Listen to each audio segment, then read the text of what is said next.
자, FDM 방식입니다. 열 가소성 수지 또는 뭐죠? 그 필라멘트라고 하죠. 열 가소성 수지 또는 필라멘트라고 하는데 오타가 있네요. 자, PLA ABS입니다. 열 가소성 수지를 가지고 재료를 녹여서 형상을 만드는 거예요.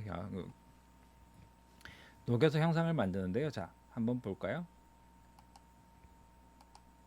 지금 이제 이거는 조금 장비가 다를 수도 있는데 이제 지금 화면 보시는 거는 이제 3D 프린터 전반에 대한 설명이에요. 사실 3D 프린터는 적층 제조 방식입니다.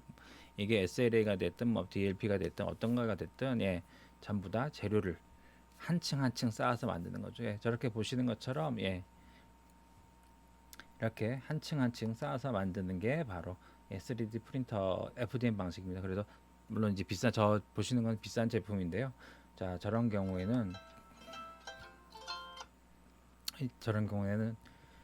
뭐 재료를 다양하게 비싸면 비쌀수록 재료를 다양하게 쓸 수 있다는 장점이 있습니다.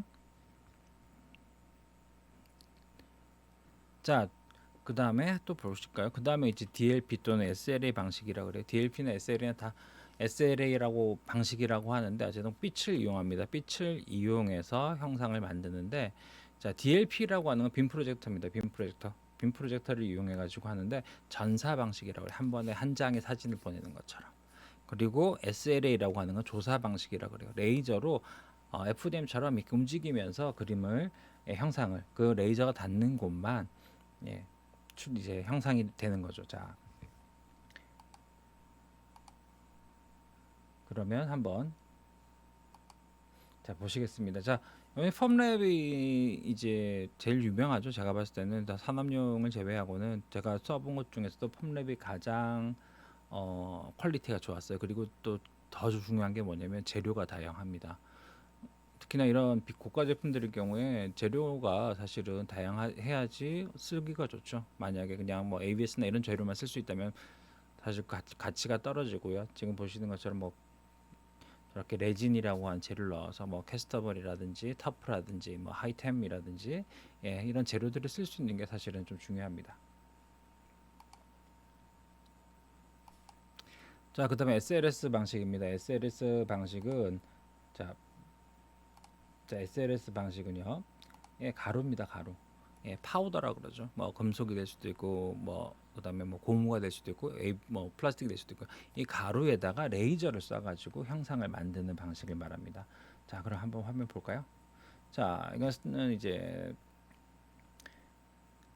지금 보시면은 우리가 보통 많이 볼 수 있는 거는 가루인데요. 파우더 방식인데 석고를 쓰는, 즉 뭐 피규어 만들어 주는 곳에서 가장 많이 쓰는 방식입니다. 피규어니까 석고죠. 석고를 아주 가늘게 뭐 이제 정밀하게 곱게 펴고 거기다 레이저를 쏘는 거죠. 레이저를 쏴가지고 얘를 뭉치게 만드는 겁니다. 뭉치게 만들어서 그 형상으로 이제 그게 쌓이게 되면 형상이 이제 출력물이 되는 거죠. 지금 보시는 것처럼 굉장히 여러 가지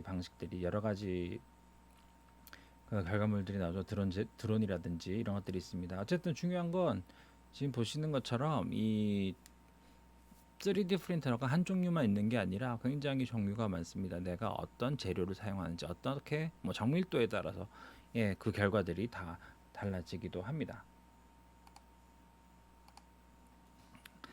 자, 그 다음에 뭐 이제 우리 3D 스캐너가 보통 많이 나오죠. 3D 스캐너는 지금 뭐 종류가 굉장히 많습니다. 뭐 저가형부터 고가형까지 여러 가지가 있는데 기억하셔야 될 건 3D 스캐너이 결코 쉽지가 않다는 겁니다.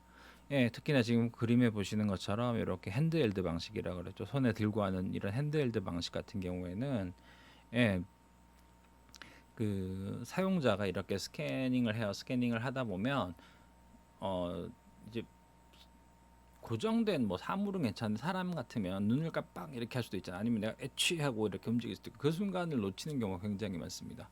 그러면 어떻게 될까요? 데이터를 다시 처음부터 다시 해야 되는 경우도 있고요. 아니면 거기서 끊고 다시 연결해서 해야 되는 경우도 있습니다. 스캐너가 이제 가격이 천차만별이에요. 한 뭐 50만 원짜리도 있고 뭐 1,000만 원짜리, 1억짜리도 있는데 이제 얘도 어떻게 보면 광학기이기 때문에 중요한 게 뭐냐면 이렇게 검은색이죠. 머리카락이 검은색, 안부라고 하죠. 검은색을 얼마나 잘 구분하느냐 사실은 그게 중요합니다. 그래서 그 아텍이죠. 아텍이라고 하는 회사에 가장 많이 보급된 제품을 보면 플래시가 계속 터져요. 왜? 여기 사진 찍듯이 사진을 막 찍듯이 그러면 플래시가 터지면 밝아지잖아요. 그러면은 스캐닝을 하는 거죠. 예. 그런 스캐너들이 사실 가장 많이 보급돼 있고 이제 접촉식이라 그러죠. 탐침 프로브가 이렇게 찍는 것들은 보통 보면은 이제 거의 억 단위예요. 왜냐면 더 훨씬 정밀합니다. 근데 얘네도 특징이 있죠. 탐침이니까 꼭 눌러봐야 되잖아요. 그래서 3D 프린팅 운영 기능사죠. 시험에 나옵니다. 예, 프로브 방식은 미끄럽거나 아니면 말랑말랑 두부 같은 거는 예, 스캐닝이 안 되죠. 왜? 찍었는데 되게 멈춰야 되는데 두부는 푹 들어가 버리잖아요. 예, 그러면 당연히 스캐닝이 안 되겠죠. 그래서 이런 스캐너도 사실은 상당히 많이 요즘에는 많이 사용을 하고 있습니다.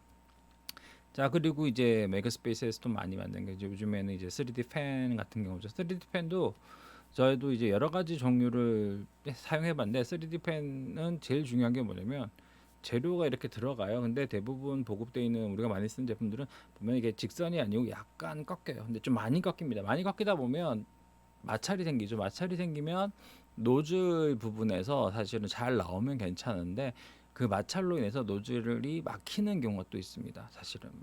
그래서 3D 펜 같은 경우에 이제 구매를 물어보실 때 항상 중요한 게 일직선이에요. 직선. 가급적이면 많이 이제 재료가 들어서 꺾이는 게 아니라 직선으로 이렇게 가급적이 공급되는 제품이 좋다라고 말씀을 드려요. 그래서 3D 펜도 사실은 굉장히 많은 시설이죠. 특히나 이제 우리 중고등학교에서 많이 쓰는데 이게 창작 활동이에요. 그러니까 앞에 말씀드렸던 3D 프린터나 3D 스캐너는 어떻게 보면 정보 기술 쪽이지만 3D 펜은 내가 아이디어만 있으면 연필로 그림 그리는 거랑 좀 비슷합니다. 물론 이제 평면이 아니라 입체로 그리기 때문에 이제 좀 기술적인 부분이 들어가긴 하는데 이런 쪽에서 사용할 때 3D 펜이 사실은 많이 사용되고 저희가 경험해 본 바로는 이제 중증 장애는 힘들지만 이제 어떤 좀 장애우라든지 아니면 이제 학교에 조금 적응하기 힘든 친구들 한테 하고도 저희가 프로그램을 진행해 봤는데 상당히 좋은 효과가 있어요. 그러니까 펜을 잘 쓰는 게 아니라 이 펜을 사용하면서 어떤 이야기들, 그러니까 자존감이 높아집니다. 웹 3D 펜은 그 어떤 디지털 공작 기계보다 결과물이 빨리 나와요. 그다음에 아주 큰 기술이 필요 없습니다. 그러니까 이런 걸 만들면서 결과물이 나오다 보면 자존감이 높아지면서 좀 더 나은 모습을 보이는 경우가 많았습니다. 그래서 3D 펜은 어떻게 보면 쉽지만 이제 사실은 기술적인 것보다 사람을 대하는 거죠. 학생을 대하거나 어떤 학습자를 대하는 그 상황에서 어떻게 하는가에 따라서 사실은 굉장히 크게 차이가 그 결과가 아주 크게 나타날 수 있는 도구 중에 하나라고 봅니다. 자, 그래서 뭐 작가들도 많죠. 지금 보시는 것처럼 이렇게 뭐 하는데 어쨌든 어 관련된 논문도 있습니다. 이제 해가지고 이제 창의성과 정서지능에 이렇게 미친 영향이라는 논문에 보면 상당히 도움이 많이 되었다라고 이렇게 결과가 나오는 게 있고요. 그 다음에 이제 레이저 커터입니다. 레이저 커터 또는 레이저 조각기라고 하는데 지금 이제 우리 국내에서 이제 학교에 많이 보급되는 레이저들을 보면 사실 다 중국산이에요. 중국산인데 이제 학교들을 방문하거나 하면 제일 안타까운 게 뭐냐면 너무 저렴한 걸 사세요. 왜냐면 저렴한 건 그만큼 이유가 있습니다. 뭐 구조도 비슷할 수 있어요. 근데 구조도 비슷한데 AS를 꼭 확인하셔야 됩니다. 레이저 커터 조각기 또는 레이저 커터라고 하는 애들은요. 학교라는 곳이 사실은 전기가 그렇게 좋은 곳이 별로 없어요. 그러니까 뭐 뭐죠? 그 접지라는 부분도 있을 거고 아니면은 교실에서 사용하는 전기가 부족할 수도 있고요. 아니면 전기를 꽂을 수 있는 포트죠. 이제 그런 데가 부족한 환경이거든요. 그런데 또 어떻죠? 한 사람이 사용하는 게 아니라 여러 사람이 사용하게 됩니다. 그러면 누군가 실수를 하는 순간 기계가 고장 날 수도 있습니다. 물론 고장 나면 안 되겠지만 사실 고장 잘 나거든요. 그렇게 되면 AS라는 건 누가 책임질 거냐는 거죠. 사실은 학생들이 책임질 수는 없고 학교에서 다시 수리를 해야 되는데 이제 보통 학교에서 생각하시는 게 뭐냐면 이제 구매하고 1년 동안 유지 보수를 해주는 거 아니냐. 그런데 뭐 대부분 튜브가 잘 나가요. 보통 보면 그 튜브가 나가면 어떻게 되죠? 교체해야 됩니다. 그 비용 만만치 않습니다. 최근에도 어떤 학교가 좀 물어보셔가지고 얼마 정도 듭니다. 그랬더니 기절하시려고 하더라고요. 왜냐하면 거의 기계값의 한 3분의 1 정도 이상이 됐으니까요. 어쨌든 자 그런 문제가 있습니다. 그래서 레이저 커터는 어떻게 보면 굉장히 결과물이 빨리 나와요. 나무 같은 건 아크 잘라서 만들 수는 있지만 관리가 사실 제일 필요한 도구 중에 하나입니다. 그래서 레이저 커터로도 많이 만들죠. 우리 입체 퍼즐 같은 것도 많이 만들 수 있어요. 그 다음에 뭐 학교 같으면 과학 실험을 위하거나 어떤 대회 참가하기 위해서 만든 사용하는 것 중에 이제 레이저 커터가 가장 많기도 합니다. 그다음에 이제 스크래치나 아두이노 같은 경우도 배우게 되죠. 또 보면 요즘에 이제 아두이노 스크래치가 3.0이 되고 그다음에 메이크블럭 5, 엠블럭 5죠. 엠블럭 5에서부터 AI에 관련된 블럭들이 추가되면서 좀 더 요즘 활용성이 높아졌어요. 그다음에 페이퍼 커터, 레이저 커터랑 비슷합니다. 레이저 커터는 사실 레이저로 비접촉식으로 자르죠. 그다음 근데 페이퍼 커터는 어떨까요? 페이퍼 커터는 칼날이 나옵니다. 칼날이 나오는데 페이퍼 커터 자체는 그렇게 가격이 비싸지가 않습니다. 비싸진 않은데 이 페이퍼 커터에 사용되는 소모품들 즉 커팅 매트와 커팅 블레이드라고 하죠. 칼날이죠. 얘들은 많이 사두시는 게 좋아요. 한번 사용할 때. 이걸로도 하는데 이 페이퍼 커터 같은 경우에는 이제 울산 지역에서 굉장히 좀 많이 사용하셨어요. 학교들이 많이 쓰셨는데 왜 그러냐면 레이저 커터보다는 저렴하고 대신에 중요한 게 뭐냐면 아이들이 이제 그 뭐죠? 수학과에서 보면 다면체 같은 거 할 때 뭐 IQ 퍼즐이라고 하죠. 그런 거 만들 때 실제로 구매하면 비싼데 페이퍼 커터만 있으면 데이터만 있으면 바로 만들 수 있다 보니까 예, 많이들 사용하시는 것 같아요. 그다음에 요즘에 좀 그 토퍼 있잖아요. 들고 사진 찍는 거, 토퍼 만드는 것도 상당히 많이 하세요. 그래서 토퍼 만드는 수업은 제가 봤을 때 포항공대에 있는 무한상상실에서 가장 그 수업을 많이 하고 체험 행사를 많이 했는데 해보면 만족도가 높아요. 그다음에 좀 기술적인 면보다는 디자인적인 감성적인 부분에 이 많이 필요하기 때문에 이게 잘 만드시는 분들은 굉장히 아름답게 잘 해가는 것 같아요. 어쨌든 자 그리고 가상현실도 있을 거고요. 또뭐 여러 가지가 있습니다. 그래서 3D 프린터로 이렇게 하고 뭐 머리띠도 만들고 조명도 만들고 뭐 쿠키 커터도 만들고 3D 패널이나 아트도 할 수 있는데 자 기억하셔야 될 게 있습니다. 자 메이크 문화는 만드는 거예요. 근데 이 만드는 방법들 이 사람들이 작가들이 다 알았을까요? 다 아닙니다. 뭐 아는 사람도 있었겠죠. 근데 이 사람들이 자기만 또 알고 있나요? 아닙니다. 만드는 방법을 공개합니다. 물론 저 이제 좀 두서없이 이야기했습니다만 기억하셔야 될 건 이러한 만드는 것들을 나 혼자만 알고 있는 게 아니라 공유합니다. 뭐 이런 분도 계셨어요. 아 메이커 문화니까 이제 네가 알고 있는 다 내놔 이렇게. 아 그건 아닙니다. 그건 만드는 사람 마음이에요.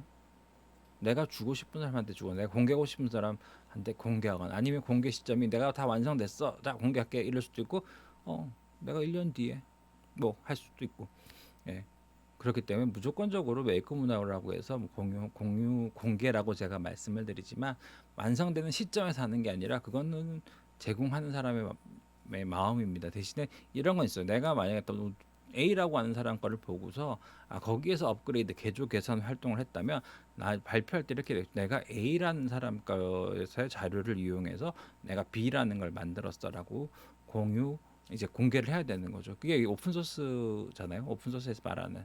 그러니까 대신에 오픈 소스는 뭐죠? 무료죠. 그래서 지금 보시면 이런 페이퍼 커터 같은 걸로도 어떤 감성적인 즉 어떻게 보면 정보 기술 과학만 쓰는 게 아니라 인문 사회 계열에서도 충분히 아주 깊은 기술이 아니라 어떻게 사용법만 익히시고 아이디어만 있다면 이런 제품들도 작품들도 지금 이제 보시면 이런 페이퍼 커터를 이용하는 작품들도 만들 수가 있습니다. 그래서 메이크업 문화라고 했을 때 이렇게 특히 학교 선생님들을 많이 만나 보면 이제 이런 얘기들 하세요. 아 이게 뭐 기술 선생님들, 과학 선생님들, 뭐 수학 선생님들, 뭐 이런 쪽 분들만 하는 거 아니야? 그럼 나는 뭐 영어고 국어고 뭐 아니면 전혀 상관없는 다른 분야 과목이라면 우리는 못하는 거 아니죠. 도구들을 어떻게 활용하는 겁니다. 활용하는가에 따라서 사실은 아주 그 영역이 넓어집니다. 그래서 3D 펜을 많이 활용을 하시라고 계속 말씀을 드리겠는데 펜뿐만 아니라 스크래치 코딩 같은 경우에도 이제 코딩도 뭐 타이핑을 치는 스케치 방식이 있고 그다음에 블록 코딩 방식이 있습니다만 저는 비전공자라면 웬만하면 그냥 블록 코딩까지만 이야기합니다. 블록 코딩 안에서도 뭐죠? 컴퓨팅 사고 능력을 충분히 사고 능력을 키울 수가 있거든요. 그리고 피지컬 컴퓨팅이랑도 연결이 되죠. 그래서 어느 정도 인문학을 만약 인문사회 계열 학생이라면 공학적인 소양을 가질 수도 있고 또 반대로 공학을 뭐 전공하고 있다면 인문학적인 소양을 가질 수도 있습니다. 그래서 이게 서로 융합이 돼야 됩니다. 그래서 사실 한국과학창의재단에서 또 교육부에서 했던 그 논문에 보면 포시스템이라고 나옵니다. 스팀 교육이라고 하는 것 갖다가 한국형으로 바꿨을 때 포시스템이라는 말이 나오는데 스팀 교육이란 말이 나오는데 이제 거기서 제가 이제 마음에 들었던 게 뭐냐면 창의적인 설계와 감성적인 체험이에요. 이 메이커 활동을 통해서 학교라고 한다면 사실은 사람들에게 아니 일반인도 똑같습니다. 창의적인 설계와 감성적인 체험을 먼저 하게 해야 돼요. 그렇게 하고 난 뒤에 사실은 창업이 될 수도 있고 또 여전히 취미가 될 수도 있겠죠. 아무것도 해보지 않은 어떻게 보면 좀 주입식 교육을 계속 받아온 사람한테 갑자기 창의적인 사고를 하라고 할 수는 없습니다. 자, 어쨌든 자 이렇게 해서 이런 도구들에 대해서 잠시 설명을 좀 했었습니다. 그리고 뭐 진공성 연기도 있고 한데 이제 요 아두이노랑 로보틱에 대해 설명드릴게요. 자 얘네들은 사실 결론적으로 말씀드리면 융합입니다. 융합. 도구들은 점점 쉬워지고 있어요. 뭐 소프트웨어나 하드웨어 다 쉬워지고 있습니다. 근데 뭐죠? 결론적으로 아이디어입니다. 아이디어. 창의적인 생각을 해야 되겠죠. 근데 그걸 뭐 지금부터 창의적인 생각을 하겠어 했을 때 바로 되는 건 아니고요. 경험이 필요합니다. 그래서 이런 메이커 스페이스, 메이커 문화를 통해서 많이 경험을 해야지 사실은 창의적인 인재가 나오겠죠. 자, 어쨌든 소프트웨어도 사실은 보면 굉장히 많이 이제 공개되어 있습니다. 자 어떠셨습니까? 조금 두서 없었습니다만은 메이커 문화라는 게 혼자만 만드는 게 아니라 함께 하는 겁니다. 어떻게 보면 학교로 치면 동아리가 될 수도 있겠죠. 또 아니면은 뭐 우리 뭐죠? 그 사회에서 사회인 동아리가 될 수도 있죠. 학교 동아리가 될 수도 있고 사회인 동아리가 될 수도 있고 단 어디서 메이커 스페이스에서 또는 메이커 스페이스가 되겠죠. 그래서 전국에 굉장히 많은 메이커 스페이스들이 있습니다. 다 똑같지 않습니다. 가는 곳마다 다 어떤 기계적이거나 어떤 운영 방식이 좀 다르긴 합니다만 이런 시설들을 잘 이용해야 됩니다. 그래서 메이커 문화라는 게 다시 한번 말씀드리지만 만들고 배우고 공유해야 됩니다. 네, 물론 누구에게나 공유할 수도 있고 아니면 반대로 내가 나와 관심사가 같은 사람들에게만 공유할 수도 있습니다. 여러 가지 차이가 있습니다만 어쨌든 learn, make, share. 예. 배우고 만들고 공유하다라는 걸 기억해 주시고요. 이 메이커 스페이스가 교육이 되었든 교육적인 목적이 있든 아니면 어떻게 보면 대부분 교육적이겠네요. 창업을 하든 학교에서 배우든 그런 목적을 가지고 있습니다. 그래서 이 문화가 확산되었을 때 어떤 창의 융합 인재라고 해야 되겠죠. 우리 학생들이 될 수도 있고 어른들이 될 수도 있고요. 창의 융합 인재가 이제 만들어지겠죠. 어쨌든 메이커 문화라는 게 그냥 한 번에 지나가는 트렌드가 아니고 패러다임이 될 수 있게 사실은 메이커 문화에 관심 있는 분들이 계속 논의하고 잘못된 부분들을 수정해 나가면서 업그레이드 시키는 게 꼭 필요합니다. 자, 어쨌든 오늘 수고하셨습니다. 자, 오늘은 메이커 문화에 대해서 한번 알아봤고요. 그 메이커 문화에 사용되는 도구들 또 어떻게 또 사용되었었는지에 대해서 잠시 이야기하였습니다.